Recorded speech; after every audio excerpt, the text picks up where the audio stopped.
Twende katika sajili ya kituo cha polisi. Kwa hivyo kituo cha polisi ni mahali wapi? Watu huenda kupata usaidizi wa nini? Wa kisheria. Ukiulizwa kituo cha polisi, watu wanaenda kupata huko usaidizi wa kisheria. Kwa mfano, kosa lolote la uvunjaji wa sheria za nchi na ukiukaji wa haki za kibinadamu unaripotiwa hapa. Kwa hivyo unakwenda polisi kuripoti, na pia mtu mwingine anaenda kuripoti na wengine wanaenda kufanya nini? Kuhudumiwa, kupata usaidizi wote wa kisheria. Unaweza kuwa pia unataka polisi waje kwako, si ndio? Kulinda. Kwa hivyo tunaangalia lugha ambayo inatumiwa ina sifa zipi sajili hii ya kituo cha polisi. Kwanza, lugha ya heshima hutumiwa. Kwa hivyo utaona kuwa askari wa kiwango cha chini anamuita mkubwa wake, wanatumia jina nini? Afande, kuonyesha heshima. Au ukiitwa na mkubwa wako unasema nini? Yes sir, kuonyesha heshima. Kwa hivyo askari wa vyeo vya chini wanapowasiliana na wakubwa wao huonyesha heshima kuwarejelea kama afande au kwa kujibu yes sir, si ndio? Kwa hivyo ni lugha ya heshima. Pili, lugha yenye ukali na vitisho hutumiwa. Hata wewe unajua ule ukali wa na vitisho, si ndio? Askari, hata mimi mwenyewe najua.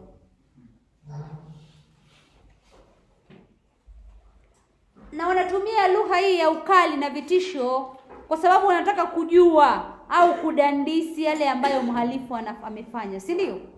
Polisi wanapojaribu kutafuta habari za ukweli kutoka kwa mshukiwa ambaye ni sugu, wanatumia lugha ya ukali. Utatiwa ndani kwa muda mrefu usiposhirikiana na polisi. Kwa hivyo wanatumia lugha ya ukali na vitisho. Tatu, msamiati wa kipekee hutumiwa. Msamiati wa kipekee, yaani ni maneno tu ambayo yanatumika sehemu hii hutumiwa. Kwa mfano, afande, koplo.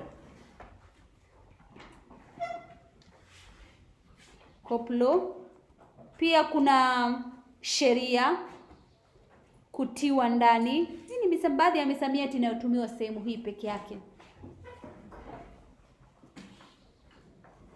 Kuna kudandisi na kupeleleza kwa kuuliza maswali mengi. Kwa hivyo ni lugha ya kudadisi. Au kwenye mtihani ukisahau neno kudadisi utasema ni lugha ya kuuliza maswali mengi ili kujua nini? Kujua habari, kupata habari kuhusu swala husika.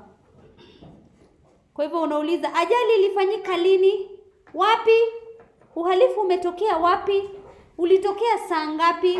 Una mashahidi? Wako wapi? Si ndio? Kwa hivyo kuna kule kuuliza maswali, yaani kule kudadisi, kupeleleza, unataka kujua habari zaidi. Lugha ufungamana na sheria. Yaani ina maana kuwa msamiati wa kisheria unatumiwa. Msamiati wa kisheria unatumiwa sana pale.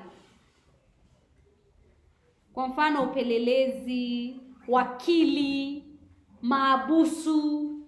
Hivyo sema pale msamiati wa kisheria hutumiwa. Na msamiati ambao unatumiwa pale nimekwambia, kwa mfano kuna koti, wakili, mahabusu.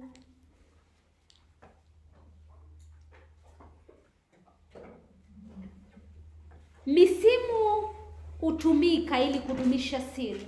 Misimu, na kufunza misimu nitakwambia kuwa ni lugha ambayo inachipuka kwa muda katika kundi fulani katika jamii. Inaweza kuwa ni kundi la vijana, kwa hivyo hapa ni kundi la polisi, si ndio? Lugha hii inachipuka na wakati mwingi inapotea, na wakati mwingine baadhi ya misamiati inaingia katika Kiswahili sanifu. Hiyo ndio misimu. Kwa mfano kuna misimu hii tunasema inatumika ili kuficha watu, kuweka siri, watu wasijue nini askari anazungumzia. Kwa mfano akitaka apewe hongo, si ndio? Anasema toa kitu kidogo. Sema hapo kwa mfano toa kitu kidogo kwa maana ya hongo. Au anakwambia nunua chai, si ndio? Kwa maana ya hongo.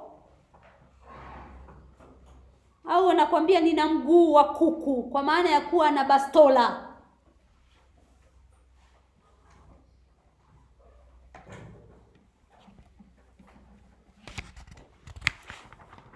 Hapa polisi pia kuna kuchanganya ndimi. Kuchanganya ndimi.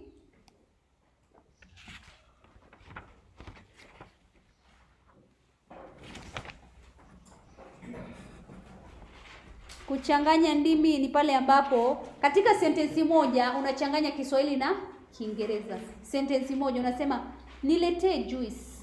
Huko ni kuchanganya ndimi, si ndio? Pia hapo kuna kuhamisha ndimi. Kuna pia kuhamisha ndimi. Kuhamisha ndimi ni pale ambapo unazungumza sentensi nzima ya Kiswahili kisha nyingine inafuata sentensi yote ya Kiingereza. Huko kunaitwa kuhamisha, si ndio? Ulikuwa unatumia tu Kiswahili, unatumia Kiswahili, alafu sentensi unachukua sentensi moja unazungumza kwa Kiingereza. Huko kunaitwa kuhamisha. Kuchanganya ndimi ni pale katika sentensi moja, ile tu moja, unatumia maneno ya Kiswahili na vile vile ya nini? Ya Kiingereza. Kwa hivyo yote hutumiwa. Ukichanganya ndimi ni kama nimekwambia unatumia yesa. Kuhamisha ndimi mifano ni mingi. Pia kuna vyeo hutajwa kwa wingi. Vyeo.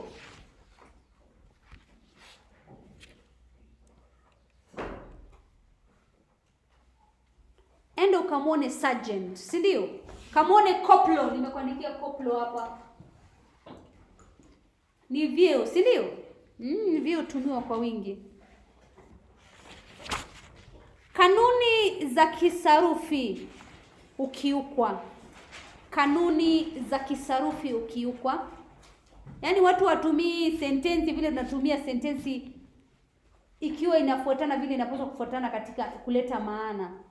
Mtu unasikia polisi akisema mtu hii imeshikwa akivunja mlango ya duka. Si ndio? Anatumia Kiswahili sanifu. Kwa hivyo ndio maana tunasema zile sheria za kisarufi hawazingatii, ama kwa lugha sahili unasema hawazingatii nini? Sarufi. Pia sentensi ndefu hutumiwa. Sentensi ndefu. Na sentensi ndefu zinatumiwa wakati mtu anajieleza, si ndio? Unaulizwa maswali na polisi unajieleza. Kwa hivyo unatumia sentensi ndefu. Tusome ule mfano.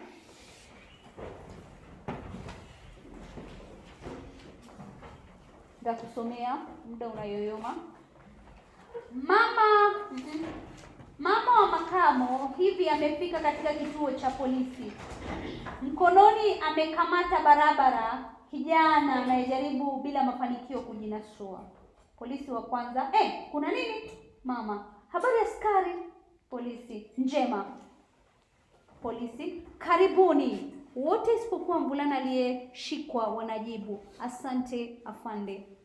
Polisi, mama, unaonekana kuwa huna amani. Mama, ni kweli afande. Sina amani moyoni. Yaliyonipata leo yamenishtua mno. Nilikuwa sokoni nikichagua nyanya katika kibanda cha muuzaji mmoja. Haukupita muda mrefu nikawa nimechagua nyanya za shilingi 50. Nikampatia muuzaji pesa yake. Polisi, nini kilifuata? Mama, nilipokuwa nikitia nyanya kikapuni nilisikia ghafla nimekabwa shingoni na mkufu wangu umetolewa. Anamwangalia mvulana waliyemleta kituoni. Huyu ndiye niliyemwona akitoroka.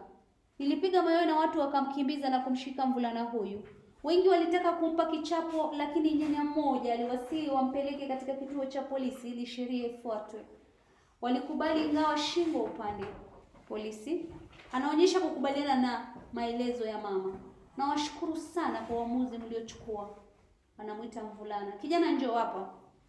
Utajua kuwa mwizi hauna mwisho mwema. Mwizi hana nafasi katika jamii yoyote ile. Askari anafungua kitabu kikubwa na kuanza kuandika. Kijana, unaitwa nani? Mvulana akitetemeka, Johnny. Polisi, Johnny nani? Mvulana, Johnny Kwaruza. Polisi, unatoka wapi? Una wazazi?